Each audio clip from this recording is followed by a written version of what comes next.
Welcome back to my YouTube channel. Today I will be talking about one of my 3 AUs based in the Fairly Odd Parents universe called Tortured Mind. I work on Tortured Mind with a friend of mine on Tumblr, lolcatname, and we've been working on this for since the October 31st is when ideations kind of started for this. So I'm gonna link their Tumblr and their art in my YouTube description because they also make art for the AU and come up with ideas for the AU, and they are my co-creator. Hello. And let's get into the video. You guys will see firsthand what we are making. I'm starting off this lore dump video with some early concepts in late October from the Fairly Odd Community Discord server. What started as me and Dez from the server kind of thinking of art ideas became a fully blown AU in the matter of weeks. Jumping into this paint over of another illustration I did in Ibis Paint, and I exported PNG style to a new canvas in Ibis Paint.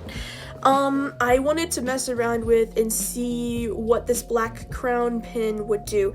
In the AU, Odyssey/OD, hey, that's my online name because, like I said, this is self-insert, receives this black crown pin from a very cleverly disguised anti-Cosmo. The basic plot as to why Odd was even given this pin in the first place is essentially that anti-Cosmo found out about this prophecy of a god awakening, and was like, oh shoot, I need to make this happen, and this person is the person I'm gonna use. Hey Odd, who's this awakened god?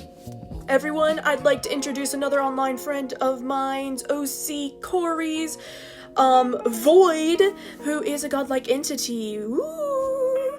Everyone say hello to Void. They are amazing.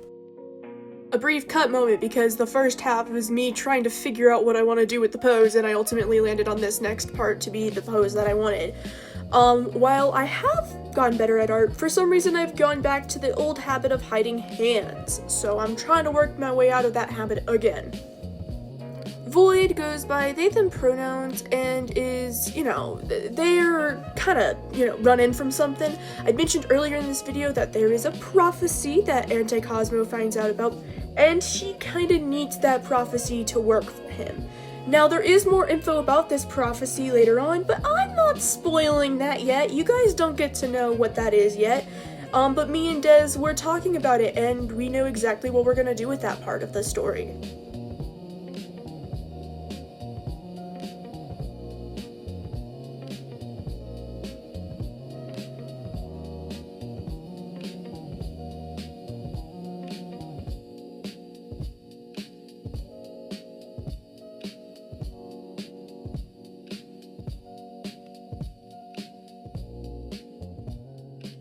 Besides me info dumping on Void, who is amazing and a cool OC that my friend Corey has made, I'm also gonna do a little bit of a basic lore dump. So Odie moves to Dimadelphia a week before shit hits the fan, essentially, and she's like, okay, yeah, I'm sure everything will go fine. Guess what? Everything does not go fine. Bad luck just seems to be happening to her 24/7.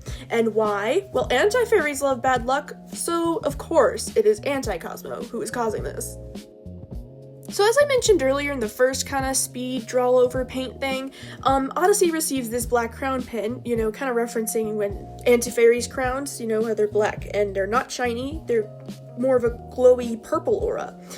Well, she receives this crown and it turns her into a fairy. Anti-Cosmo imbued it with the magic to do so, because the more stress that is caused in this AU, the better for the anti-fairies in this case. And as we all know, or most of us know in the fandom, because there might be some new peeps, hello new peeps, whenever there is a fairy, there's also an anti-fairy, meaning that if you exist, there's an opposite evil version of you that exists. So of course, Odyssey, or Odie, has an anti-fairy now. I am not typing out Anti-Odyssey's name backwards over and over again, so in the AU, she's just called Anti-Odyssey or Anti-Odie. Tortured Mind gets its name from the fact that anti-fairies very much like to mess with emotions in this AU. Yes, lots of emotions are messed with, and this is more of an angsty, emotional AU. than like a angsty gore death AU. So if you do plan on reading this AU, just keep in mind that it is going to be angsty, and it is already angsty. I'm gonna let this art finish up for you guys to take a moment to relax.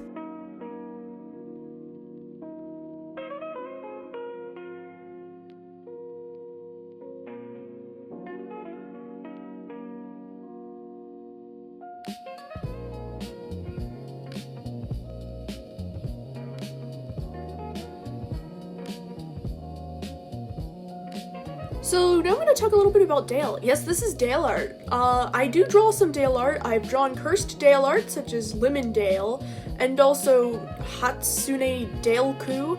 So if you want to see that, go to my Tumblr, it's there. But I decided to take this Dale art seriously. Sometimes I do draw Dale seriously, but a lot of the times I do like little memes. I will already let you guys know that Dale gets a redemption arc in this AU. And that's about all I'll let you know about that one, because you guys get to read and find out about how that even happens. A compliment I got on this art piece is that Dale looks very scary with IREP's eyebrows and facial hair. And by the way, that was what I was going for, so that really made me excited and happy. And yes, this is IREP who is possessing Dale in this image. And it's a whole thing that I'm gonna wait for you guys to figure out later on. Hey, you guys are back from that long info dump, intro info dump, by the way, about the Tortured Mind AU. Thank you guys for watching this far, and I am very grateful for the friends I have on Discord who help me create ideas for stuff like this, because I had zero creative fuel for a while until just recently because of that. If you guys do like my art, feel free to check me out on Tumblr. I also do have a Ko-Fi where my commissions are open, as well as updates related to the Tortured Mind AU. I will also have my AO3 link in the description of this video. Thank you guys for watching, and I'll see you guys in the next video.